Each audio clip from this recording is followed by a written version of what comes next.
ሰላም ጤና ይስጥልን በመላው ዓለም ለምትገኙ የኢትዮ ቨርቴክስ ሚዲያ ተከታታዮች በሙሉ እንደምን አላችሁ እንደምን ቆያችሁ በአሜሪካ እስራኤል ኢራን ጦርነት መካከል ሰበር አዲስ ቪዲዮ ተለቋል እስራኤል ባደረገችው ተከታታይ የአየር ድብደባ በኢራን ቴህራን ከተማ ውስጥ የሚገኙ 5 ታላላቅ የነዳጅ ማጣሪያ ዲፖዎችን ደብድባለች ባደረገችው ድብደባም ከነዳጅ ማጣሪያው የሚወጣው ከፍተኛ ጭስ በድብደባው ምክንያት ማለት ነው ሁሉንም የቴህራን ከተሞችን በሙሉ አዳርሷል አሁን በቴህራን የሚገኙ ዜጎች አስቸኳይ ማክስ እንዲያደርጉም ተጠይቀዋል ይህም ከፍተኛ የሰብአዊ መብት ጥሰት ነው እየተባለ ነው እዚህ ቪዲዮ ላይ የምትመለከቱት ጭስ እንግዲህ እጅግ በጣም አደገኛ ነው ይህ የምትመለከቱት ጭስ የጉም ወይም ደግሞ ዝናብ ያዘለ ጉም አይደለም ነገር ግን ኢራን የደበደበችው የነዳጅ ዱፖ ፈንድቶም በተነሳው ቃጠሎ ምክንያት የተከሰተ ጭስ ነው ጭሱን እንደምትመለከቱት እጅግ በጣም አስፈሪ ነው በኢራን ህዝብ ላይ በሚደርሰው የፐብሊክ ሄልዝ ችግር እጅግ በጣም አደገኛ ነገር እየተከሰተ ነው እየተባለ ነው ሙሉ ዝርዝር ቪዲዮውን አሁን እንመልከትና ወደ ትንታኔ ደግሞ እንመለሳለን Toxic clouds and black rain over Tehran.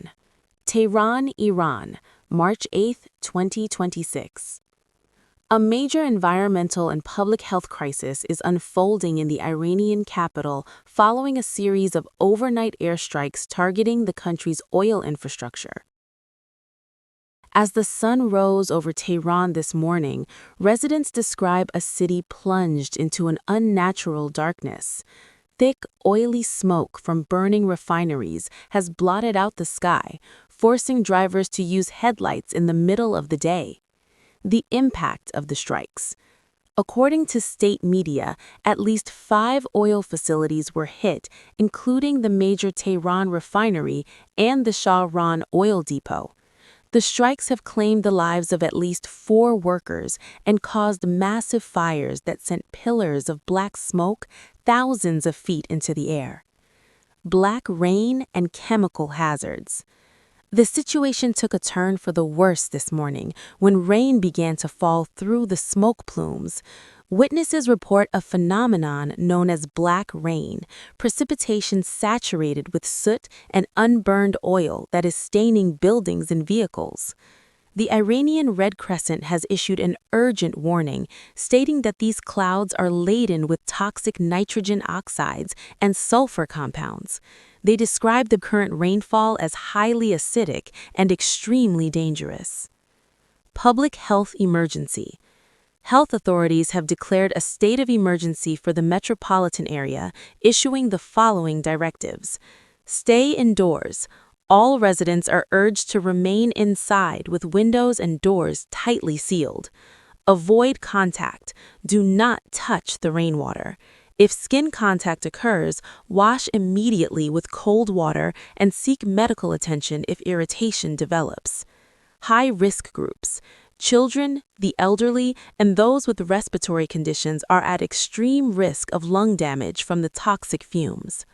Local officials say fuel distribution has been temporarily interrupted across the capital as crews struggle to contain the remaining fires and assess the long-term environmental damage. እንግዲህ የተከበራችሁ አድማጭ ተመልካቾቻችን እዚህ ቪዲዮ ላይ እንደምታዩትና እንደምትመለከቱት ይህ እጅግ በጣም ጉም የመሰለ ታይቶ ተሰምቶ የማይታወቅ ጭስ የተከሰተው እስራኤል በኢራን በተለይ በቴህራን ውስጥ የሚገኙ 5 ታላላቅ የነዳጅ ማጣሪያ ጣቢያዎችን በከፍተኛ የአየር ድብደባ ካደረገች በኋላ የተከሰተ ነው። ጋዜጠኞቹንም እንደምትመለከቷቸው ማስክ አድርገው ነው የሚንቀሳቀሱት እጅግ በጣም አደገኛ በካይ ጋዝ ነው እየተባለ ነው።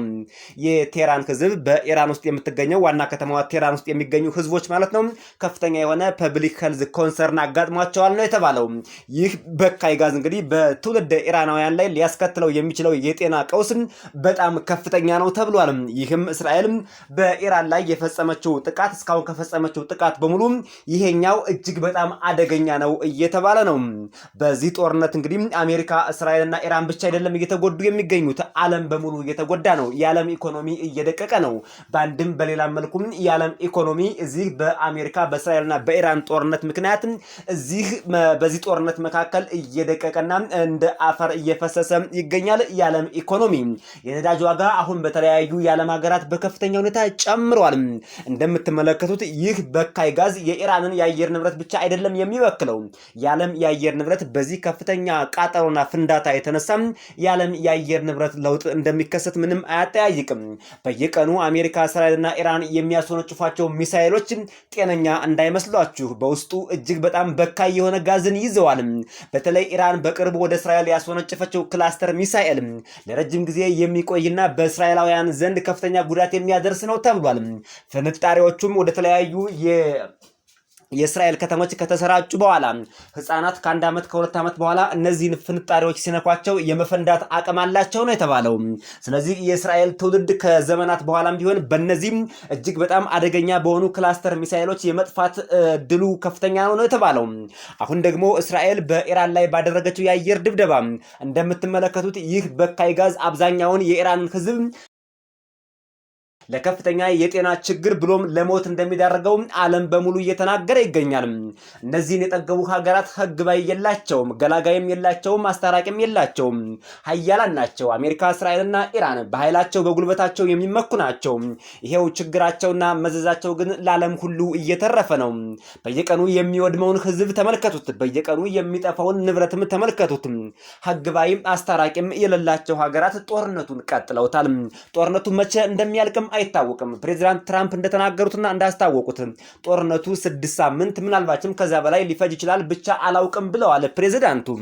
ኢራን በበኩሏ እጅ ስጭ የሚለኝ ማን ነው? መቼም ቢሆን እጅ ልሰጥ አልችልም። እስከ መጨረሻዋ የደም ጠብታ ድረስ አንድ ጥይት እስኪቀራይ ድረስ አሜሪካን እፋለማታለሁ፣ እስራኤልንም እፋለማታለሁ ብላለች። አሁን ኢራን ደግሞ ፊቷን ወደ ተባበሩት አረብ ኤሚሬትስ አዙራለች። እስራኤል የሚወረውራቸውን ሚሳኤሎች በሙሉ እያከሸፈችብኝ ስለሆነ የተባበሩት አረብ ኤሚሬትስን ግን እንደፈለኩ በቀላሉ ገብቼ መምታት እችላለሁና አሜሪካን ለመጉዳት የተባበሩት አረብ ኤሚሬትስን በከፍተኛ ሁኔታ አደቃታለሁ ስትል ኢራን መልእክቷን አስተላልፋለች። ጦርነቱም ከዛሬ ነገ ይቀንሳል ቢባል የሚቀንስ ነገር አይደለም፣ እንደውም እየባሰ መጥቷል ነው የተባለው። እልቂቱ ቀጥሏል። ምናልባት በኢራን በኩል አብዛኛዎቹ የኒውክሌር ማመንጫ ጣቢያዎች ስለተመቱ ከኢራን በኩል የሚወነጨፉ ሚሳኤሎችና ድሮኖች ቁጥራቸው በተወሰነ መልኩ ቀንሶ ሊሆን ይችላል። ነገር ግን ኢራን ለዘመናት ለክፉ ቀን ያስቀመጠቻቸው መሳሪያዎች አሁን ብቅ ማለት ጀምረዋል ነው የተባለው። አሜሪካም ቢሆን ዓለም አይቶ ሰምቶት የማያውቀው ኢራን ከዚህ በፊት ተመታ በማታውቀው በተለየ መሳሪያ ገና እመታታለሁ፣ ገና የሚተኮስ አዲስ መሳሪያ አለኝ፣ በኢራን ላይ እሞክረዋለሁ እያለች ነው። ሁኔታው እልቂት ሆኗል። እልቂቱ ቀጥሏል። የመጨረሻው ዘመን እየደረሰ ነው። በመጨረሻው ዘመን መንግስት በመንግስት ላይ ይነሳል ይላል። አሁን የሆነው እንደሱ ነው። ይሄው አሜሪካ፣ እስራኤልና ኢራን መንግስት በመንግስት ላይ ተነስተው እየተገዳደሉ ነው፣ እያለቁ ነው፣ ህዝብ እየጨረሱ ነው።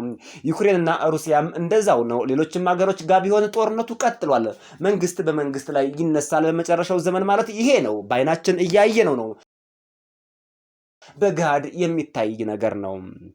የተከበራችሁ አድማጭ ተመልካቾቻችን በዚህ ጦርነት ዙሪያ ፕሬዚዳንት ትራምፕ ሁሉንም ነገር ካስከፈም አንዱንም ሳይቀንሱ የጦርነቱን አካሄድ ሁኔታ ሁሉንም ነገር ዝርዝር አድርገው ያብራሩበትና በዚህ ጦርነት ላይ ትልቅና ረዘም ያለ ቃለ መጠይቅ ያደረጉበትን ልዩ ቪዲዮ በሚቀጥለው የዜናና የመረጃ እወጃችን የምናቀርብላችሁ ይሆናል። ለአሁኑ ግን ሰበር አስቸኳይ የሆነውን በተለይ በኢራን ላይ በቴህራን ከተማ በ5ቱ የነዳጅ ዲፖዎች ላይ በእስራኤል ምክንያት ወይም በእስራኤል የአየር ድብደባ በተፈጠረው ከፍተኛ ፍንዳታና ቃጠሎ ምክንያት ኢራን ላይ በቴህራን ከተማ የተከሰተውን ከፍተኛ ከጉም በላይ የሚመስለውን ይህን በካይ ጋዝ እንድትመለከቱት በሰበር ዜና ያቀረብንላችሁ አጭር መረጃ ነበር። በዚሁ ተሰናብተናል። በሌላ ዜናና መረጃ እስከምንገናኝ በያላችሁበት ሰናይ ቆይታ